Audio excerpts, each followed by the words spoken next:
Hey everyone, David Bowden here, and we are in our third installment of sharing some of my sermons with you that I've preached on the Gospel of Mark.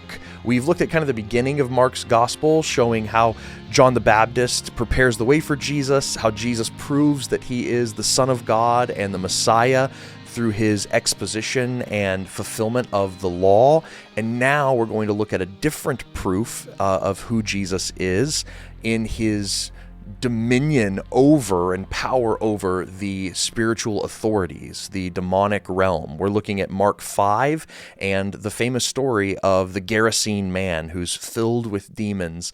And there's some really interesting things in this story about how Jesus casts the demons into pigs who hurl themselves off of a cliff. We're in an interesting region of the Gerasenes, and there's a lot going on here, especially when we look at Jesus's ministry to the nations and to all people groups. And so I'm very excited to share this sermon with you on Jesus healing the demoniac of Gerasene. So if you remember last week, Hayden preached on the calming of the storm. As Jesus crossed the Sea of Galilee, the storm broke out. Jesus spoke to the storm, drove out the storm, and things were calm. And then they come across the sea to this place. I just want to remind you of that because we're going to have to hop back and forth between those stories in order to understand everything that's going on here in the story that Adrian just read for us. Jesus has done the unthinkable. He's exorcised a storm. And now he's going to do something maybe even more unthinkable or just as crazy. He's going to exorcise a man of a legion of demons. Exorcisms are somewhat normal in Mark's gospel and in all the gospels. We've already seen some exorcisms in Mark's gospel, and we're going to encounter several more. But this particular story is very unique because it is the longest and most detailed exorcism in all of Scripture. It's also, some have argued that it's the longest description of a human being. It's his characters and what he's doing in the whole Bible. And for Mark, typically in Mark's Gospels, he's the shorter of the writers of the Gospel accounts. And if you take one of his stories and compare it to Luke's version or Matthew's version, usually Mark's is the shorter and Matthew's or Luke's is the longer. But in this account, Mark's version is actually almost 3 times as long in word count as Matthew's. So Mark is trying to get us to stop and focus. Like if you're used to reading Mark so far with us, you're used to seeing Mark say, immediately, this happens. And then he uses 2 verses to talk about it, and then he's off to the next crazy thing. Mark is a very fast-paced writer, but here he slows way down, and he's trying to get us to lean in to notice something really important. And so we're going to try to find out what that is today. And the first thing of great significance that is the reason the story grinds to a halt and to this slowing pace is because of not just what Jesus does, but where Jesus is. The location of this story is of extreme significance because for the first time in Mark's gospel, Jesus is leaving the little seaside town of Galilee where it's a very Jewish community, a very insulated community, and he's crossing a sea to go to the nations, to the Gentiles, to the unclean. He's fulfilling what the whole biblical story has been leading to up to this moment. Because when God planted Adam and Eve in the garden, he gave them a call to basically bless the whole world. He told them to be fruitful and multiply and to cultivate the garden, understanding that would mean that they would continue to grow and fill the whole world, all nations, all darkness, all chaos. They would fill it with the paradise of God and the people of God. The image of God would cover the whole world. But there was this battle that took place in the Garden of Eden with this fallen spiritual being, the Satan, the serpent there, and man left God's paradise because of their conflict with this serpent, with this rival spiritual being. And now, instead of them spreading the image of God around the world, they start spreading the image of the serpent around the world. And nation after nation after nation starts getting conquered by rival fallen spiritual beings. And the question is like, how is Yahweh, the one true God, going to conquer the world again and set everything to right? How is he going to dethrone these spiritual powers? And his plan was to do that through a people.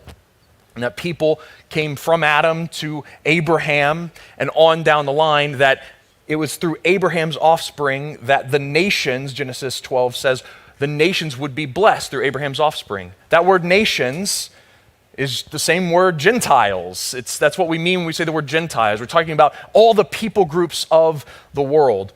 And so you should also kind of have in your mind God's strategy to drive out the serpents of the world, the fallen spiritual powers of the world. You should also have in your mind not just the garden, not just Abraham. You should also have in your mind like the story of Joshua whenever he crossed the Jordan River as it parted and went into Canaan, and they battled Jericho and they start having all these wars. The wars are against these fallen spiritual powers. We're often called the Anakim or the Rephaim. All of this ties back to the Nephilim in Genesis 6. And there's this deep spiritual battle happening where God is trying not to kill and punish the nations. He's trying to liberate them by getting rid of the power that's animating all the evil in their midst. And so Jesus is going to step into this story and start to complete it and fulfill it, and that is what Mark's going to show us today. So we're going to go verse by verse through this thing and see what we come up with. So, verse 1, they came to the other side of the sea, to the country of the Gerasenes. So Jesus has crossed over from Jewish territory into Gentile territory, and he comes to the land of Gerasea and the Decapolis. So the Decapolis just means 10 cities, and Gerasea was this port town into the Decapolis, and it's extremely significant because this city, the Decapolis, these 10 cities, have been this hinge point in this area of Israel. And it kept getting taken over by different powers. So most recently in Israel's history, the Phoenicians took it over, and they started to kind of Phoenicianize, if you will, all the Jews there and get rid of their Jewishness. Well, then a little bit while later, before the Roman Empire started to grow, the Jews took it back over from Phoenicia, and they started to Judaize the town and started to change its practices. Well, then Alexander the Great comes in with the Roman army, and he conquers it and begins his mass Hellenization project, which is the Greekification of the world. And now Jesus is going to come in, and it's like, who's this new king and conqueror who's coming in, and what's he trying to do? There's been this hinge point in Gerasea about who's going to rule this land. So it's a very specific and significant place for the people of Israel and for the nations around them. This location is not only significant historically, but it's also significant biblically because Jesus is repeating an image here that's very significant to the people of Israel. There was this storm on a body of water, and Jesus crosses it with his people through a miracle.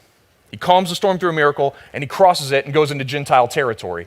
This is exactly what happened when Moses led the people of Israel out of Egypt through a miraculous action on a body of water into the wilderness where they were going to go to Canaan and confront all the spiritual powers of the Gentiles. It happened again, like I said, when Joshua crosses the Jordan River with a miraculous event, and he goes in and they conquer Jericho, and they start the conquest of Canaan to free the Gentiles from their oppressive spiritual powers. Jesus is repeating this action in order to show us that he is this new Moses. He is this new Joshua who's coming to do battle with the spiritual powers in the Gentile countries in order to liberate them and set them free from the powers that have controlled them for so long.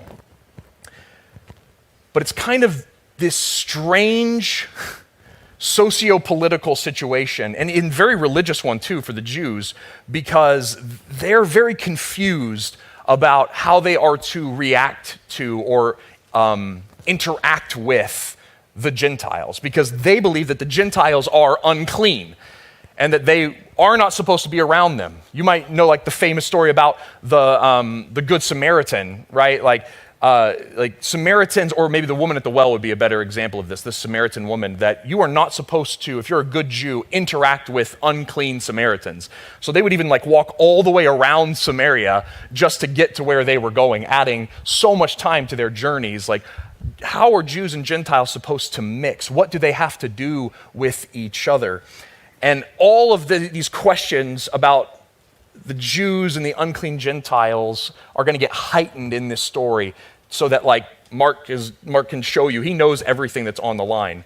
Verse 2, when Jesus had stepped out of the boat, immediately there met him out of the tombs a man with an unclean spirit. The whole story that we're going to read here is ripe with imagery that's made to highlight the uncleanliness of the Gentiles to a Jewish reader. Right? You've got Gentile territory that's unclean. You've got a man full of unclean spirits. He's living among tombs because death makes you unclean, according to Jewish law. And then the spirits are cast into the most unclean animal, pigs. All of this uncleanliness is intentionally being brought up and highlighted by Mark. But not only is the uncleanliness being brought up and heightened, the problem, the barrier, the struggle, the power that's there is being highlighted too. Verses 3-5. This man, he lived among the tombs, and no one could bind him anymore, not even with a chain. For he had often been bound with shackles and chains, but he wrenched the chains apart and he broke his shackles in pieces. No one had the strength to subdue him. Night and day, among the tombs and on the mountains, he was always crying out and cutting himself with stones. This man is like the physical personification and embodiment of death itself, running rampant around the world. You have this man who just lives in graves, and then he pops out of graves. Nothing can contain him or control him. And night and day, which is, like Hayden said earlier, is Genesis language. First there was evening, then there was morning, the first day. Morning and evening, the second day. Well, now, morning and evening, night and day, this death machine is spreading his fear and evil around Gentile lands. It's trying to show us that the Gentile world, just like the Jewish world, has a problem, that death has been their conqueror, and that there is nothing they can do to subdue him. They have this wild force that they cannot beat, these fallen spiritual powers, the power of sin, the power of death, and they need a liberator to come and to free them. And no one had the power to do it. No one in the Gentile world had the power to fix it. And I bet they tried really hard. I bet they tried to bring their own exorcists. I bet they tried to bring their own magicians. I bet they tried to bring, soldiers who bound them with chains, and nothing worked. In fact, I bet it exacerbated the problem. And so Jesus is going to come and show that he is the new Adam, the new Abraham, the new Joshua, who can be a blessing to the nations, bring new creation to the nations, and conquer the spiritual powers that are ruling them. So whenever this man sees Jesus, verse 6, he runs to him, he sees him from afar, and he runs to him and falls down before him. Here we have a really interesting turn of events in the story. This demonized man runs to go meet Jesus because he sees him from afar. This is really significant in light of the context of what to do with the Gentiles here, because the Old Testament is full of prophecies about the nations running to God, about the nations streaming to the feet of Yahweh, about all the countries of the world coming and bowing down in the temple in Jerusalem. And so in this ironic way, you have the demons in this man running and falling down before Jesus as this representation of what will soon happen to the nations and the Gentiles around the world. The nations will stream and will come and will fall down before Jesus. And no legion of demons can stop that from happening. The nations will come to the light. Even the word here, kneel, is the same word that is translated throughout the rest of the New Testament as worship.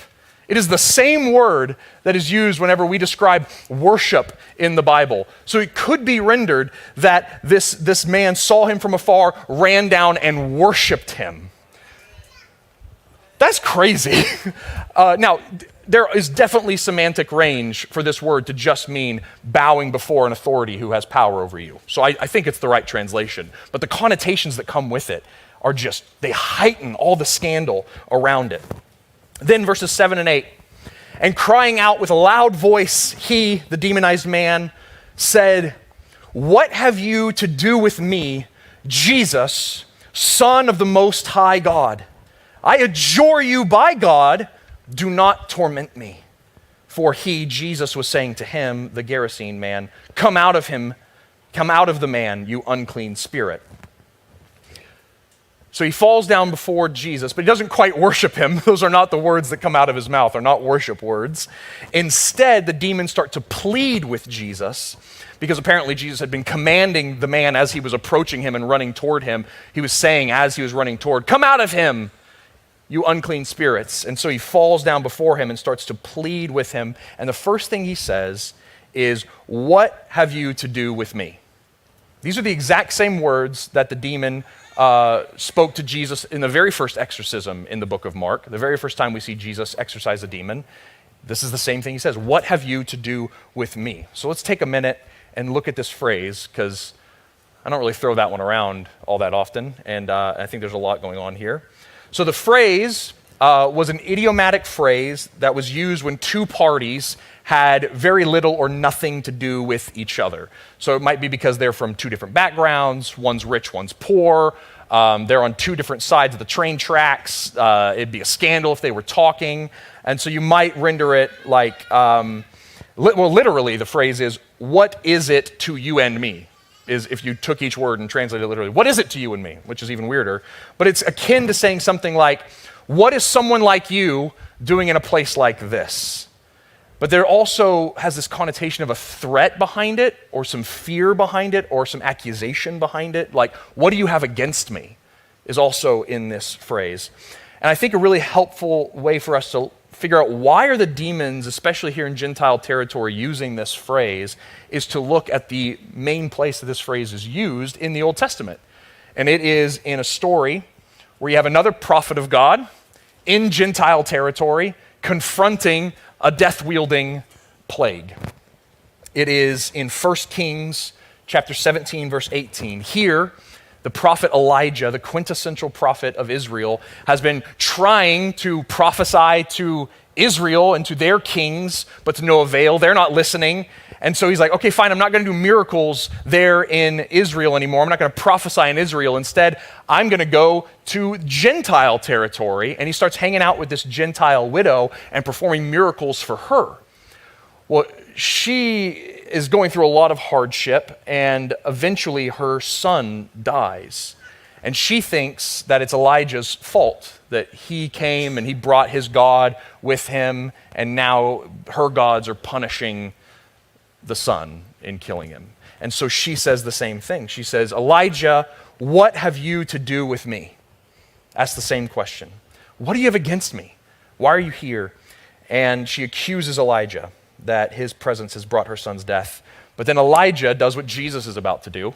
He drives out death and resurrects the son into new life. So that's what Jesus is going to do here. So it's so interesting to me that Jesus is repeating such a huge, critical, and familiar story to his Jewish audience about the quintessential prophet Elijah in Gentile territory, performing a sign to show as like a rebuke to Israel that they haven't been listening, but also as a promise to the Gentiles that he will come to them and bless the nations. Jesus comes and he's met with the same question. "What have you to do with me? What does your presence, Jesus, mean for the Gentile nations? What's a guy like you doing in a place like this? Why is Jesus in the Gentile territory?" And the answer Mark is giving us, and the answer he's giving to the Gentiles, is that God is coming to the Gentiles to set them free. What does Jesus have to do with the nations? He is their liberator. Why is he there? To drive out death and the evil spiritual forces around them in order to raise them to new life. But the demons have a different conclusion about why he's there and what he has to do with them. They think he's there to torment them, right? Which I think is actually a really fair statement. But we're going to start to see, the story is going to start to pull apart two characters for us. The legion of demons, which are going to get one reaction from Jesus, and the human being made in the image of God that he is setting free. So he's not there to torment the Gentile man, but he is there to punish the evil spiritual forces. It's an understandable conclusion that they think that Jesus is there to torment them. After all, he is on the warpath, just like Joshua was, to conquer the evil spiritual forces. He's come to overthrow them. That's why they think that Jesus has come to torment them. And it's heightened also by the fact that they know that this is war. They know that there's a battle happening because of how the demons talk to Jesus. Some really weird things happening here that we need to talk about. Because in a sense, what they're doing, and stay with me here, the demons are trying to exorcise Jesus from the land. They are trying to perform an exorcism ceremony on Jesus, and it's going to fail miserably, right? Look at this. This phrase, I adjure you by God, that phrase, I adjure you by God, is a known exorcism formula among the pagans. You can find it in writings of Egyptians and Babylonians. You can even find it in your own Bible in Acts 19. The Pharisees know this phrase, and they don't have any of the Holy Spirit's power, so they start going around and trying to exorcise demons like Paul was, and they say, I adjure you by God. And then they end up getting filled with demons themselves. Like, it doesn't work for them. They're trying to use these like pagan mystical formulas. And so these demons are trying to drive Jesus out of the land. They don't want him in the land. That's why they start saying his name, because it was a standard exorcism formula to say the exact name and title of the being you were trying to cast out in order to exert authority over them. So they use the name Jesus because that was his name, but then they use his title, Son of the Most High God, and they're trying to get him out. I adjure you, Jesus, Son of the Most High God, do not torment us. Leave us alone. They're trying to cast Jesus out of the land. And it doesn't work at all. This isn't a confession of faith by the demons, okay? This is not a confession of faith. It's a contrived and futile formula. They are trying to use made-up magic to get rid of the one with all true supernatural power. And all of this goes to show that the fallen spiritual powers that have oppressed us and our world for so long, they have zero authority over Jesus. He's the one who made them before their fall. He knows them. He has authority and power over them. But before we move on from what they said, I do want us to focus on the title they use for Jesus, because it is a fascinating title. It's the first time it's used in Mark. And I think we need to ask the question because I think the story, the narrative, is setting us up to ask this very question. Because the way the story ended last week with the calming of the storm, the disciples are afraid and they say, who is this then? Right? Who is this guy? Who is Jesus? That's the title of this whole series in Mark. And we named it that because we think that's Mark's thesis. He's trying to ask you the question, who is Jesus? Who do you think he is? And so we get a really unique answer for Mark here. We get the Son of the Most High God. Those words, Most High God, are extremely significant to be spoken inside Gentile territory. Because the word God or Son of God, these are very common terms for people to throw around about their own supernatural powers or false idols or fallen spiritual deities. They would talk about them all the time. They're these lowercase g gods. But here in Gentile territory, a bunch of fallen lowercase g gods start proclaiming and admitting that there is one God who is the high God above all gods. That he is the one true God, and Jesus is his son. Jesus is the physical embodiment of God Most High. He is the God over all the little gods. And it's happening here in Gentile territory where they have served the little g gods for all human history. And so in this confession, I think, is also another ironic foreshadowing or prelude to the legions of confessions that would come from the lips of professing Gentiles throughout the centuries to come. That these nations who have served false gods and made up images and pretend idols, that they would realize that there is one true high God above all gods, and they will confess him one day. Verse 9. And Jesus asked him, what is your name?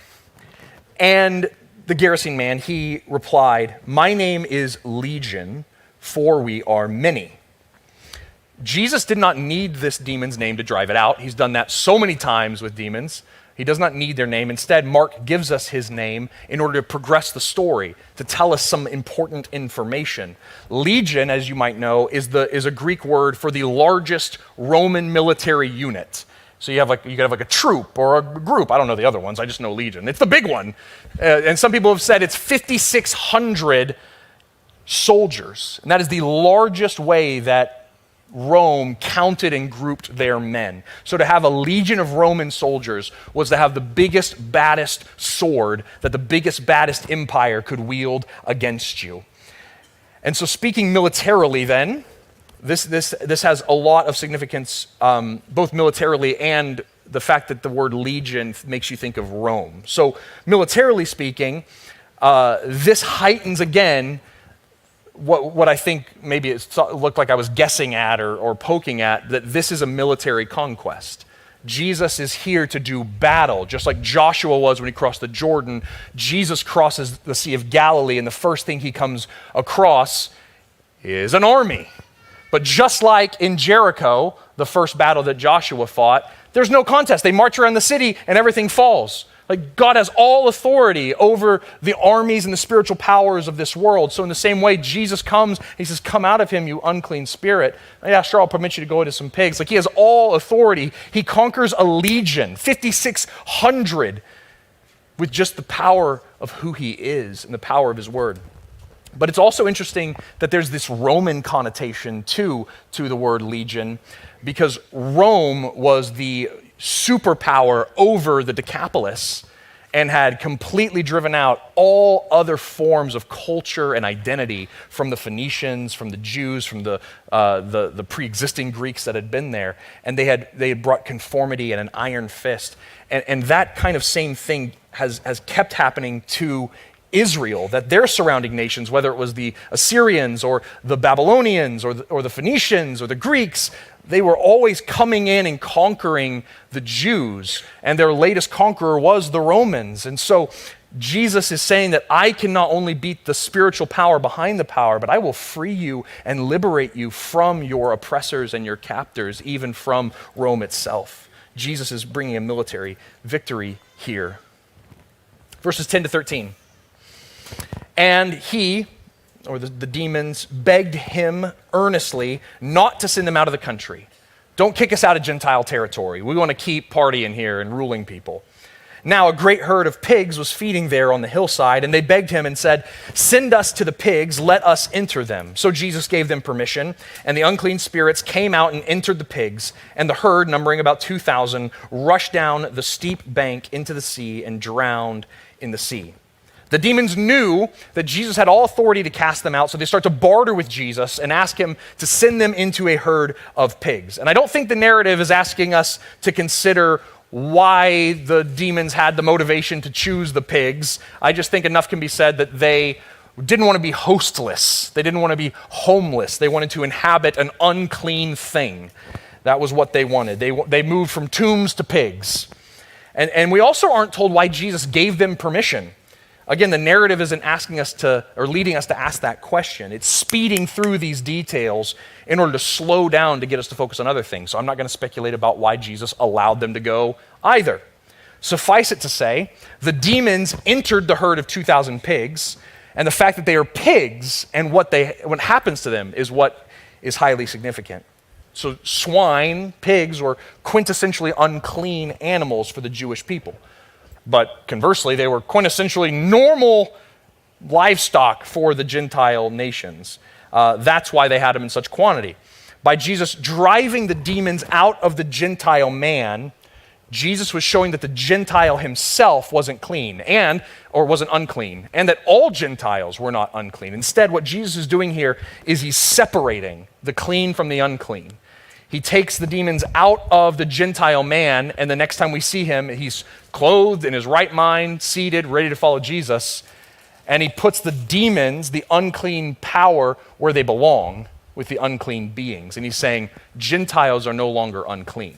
Like, this is Jesus saying, I will come and save the nations. And so that's what Jesus is doing here. But then the demons run away from Jesus unknowingly into the lake, and they are drowned and conquered there. And that might seem, again, like a strange detail, but it is full of significance. The first thing we need to see here is, and maybe I should just recognize this, we need to understand that this was a massive economic stake. 2,000 livestock gone. I mean, this is multiple families' income for multiple generations just gone. So this is a costly thing that's happening. And if it is a lesson, and if it is a picture and an illustration, which I think it is, it's a very expensive one. And so we don't want to be light with it. Like, these people's lives were ruined for Jesus to make this point. So what is the lesson? Well, the demons now drive themselves back into the lake that Jesus just crossed over. The chaotic waters that Jesus crossed over that Hayden talked about last week are a picture, like he talked about, of evil, wicked nations and the demonic forces behind them. Chaos waters are a picture throughout the Bible of these evil forces. And some commentators have said that the storm that came against Jesus was actually demonically powered. I don't know about that, but it's interesting. And so when Jesus cast the power out of the sea and calmed the storm, he's foreshadowing what he's about to do with the demoniac. He's casting the powers out of him. And so what's interesting is this chaotic water is that the demons tried to use to stop Jesus from getting to them is the place that they ended up dying themselves. They were fleeing Jesus to go do damage elsewhere, but instead, in the execution of their plan, the demonic powers are killed by their own designs. They fall into their own trap, right? They drown in the sea that they tried to wield against Jesus. Or, my favorite turn of phrase, they were hoisted by their own petards. And this is exactly the story that gets picked up at the end of the Bible, in the book of Revelation. Satan and his evil forces rise up out of the chaotic waters as in the form of all these different dragons and beasts, and they come and they start to oppress and do damage to Israel and to the nations. But then in Revelation 20, Jesus defeats Satan and throws him where? In a lake. Now, it's a lake of fire, but it's still a lake. It's the same story happening again. This is a physical picture here with the drowning of the pigs of the spiritual reality that was soon to take place on the cross of Jesus. On the cross, Satan sought to destroy Jesus. The serpent sought to swallow up the son of Eve and Abraham once and for all by drowning him under the waters of death on the cross. And yet through that, Satan himself was defeated and thrown into the lake. Satan always beats himself. He always falls into his own traps. On the cross, all of Satan and all his minions' accusations are proven to be without their sting. So in the drowning of the pigs, we see what Jesus is ultimately going to do to every spiritual power that opposes him in the future. Real quick, there's also a different image happening here with the pigs in the water. Because if you're a Jewish person and you are reading about all this uncleanliness, and then the unclean thing goes into water, what are you thinking of? Cleansing. Like, you're thinking about cleansing. After you become unclean in the book of Leviticus, you have to go ritualistically wash, and then you become clean. So also, this is a really unique and ironic picture of how Jesus was going to cleanse the unclean nation of the Gentiles. So that's just cool too. All right, we got to move on. 14 and 15. The herdsmen fled and told it to the city and in the country, and people came to see what it was that had happened. And they came to Jesus and saw the demon-possessed man, the one who had the legion, sitting there, clothed and in his right mind. And they were afraid. Before we notice anything else or talk about anything else, we have to stop and notice the most shocking thing in this entire passage. There's a lot of cool biblical allusions. There's a lot of cool stories being finished. There's a lot of promises about the nations and about what God's going to do to the spiritual powers. But at the heart of it is a transformed life.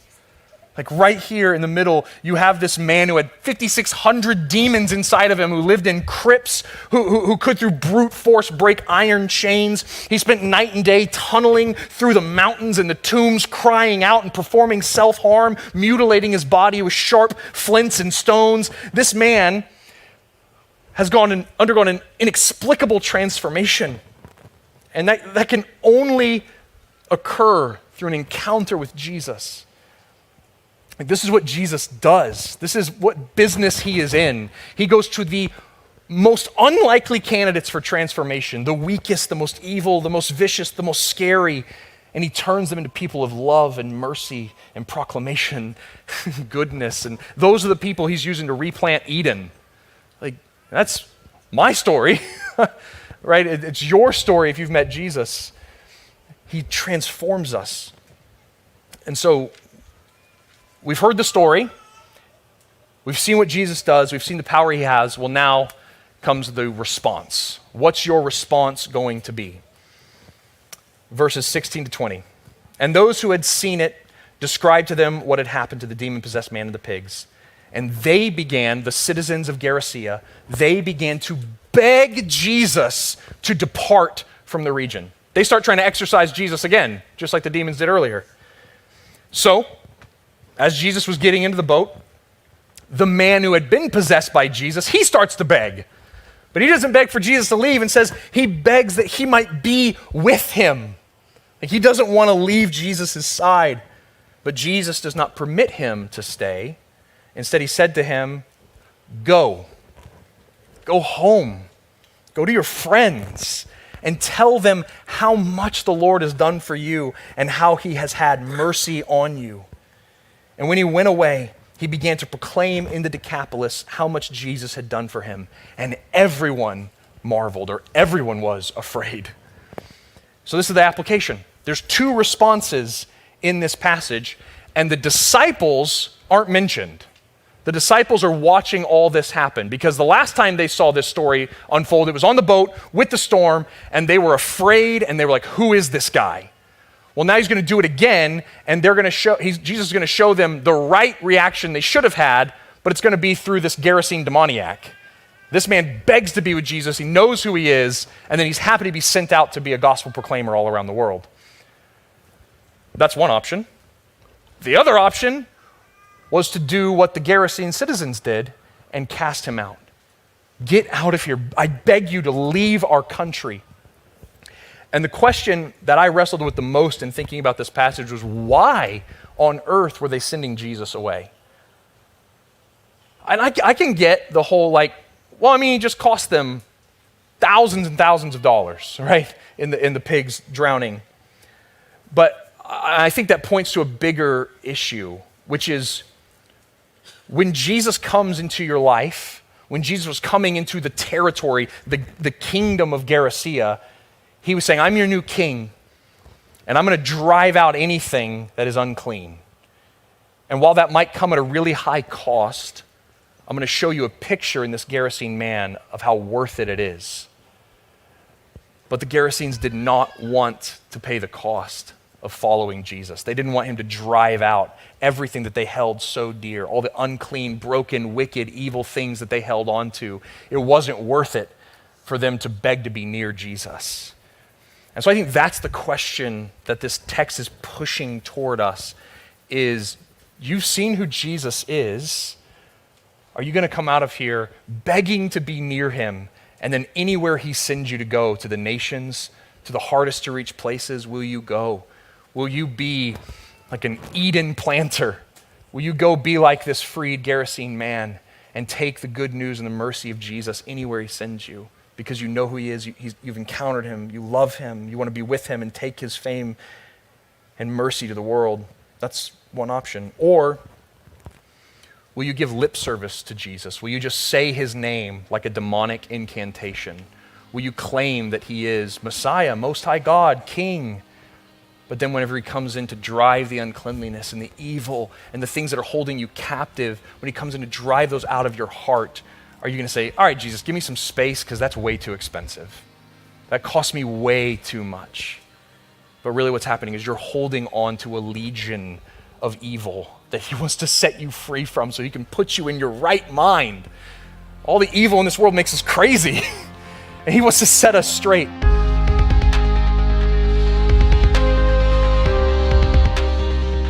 Thank you for listening to the Spoken Gospel Podcast. Spoken Gospel creates short films, devotionals, and podcasts like this one. Everything we make is free because of generous supporters like you. To see our resources, visit spokengospel.com or subscribe to our YouTube channel. Thanks for listening. See you next time.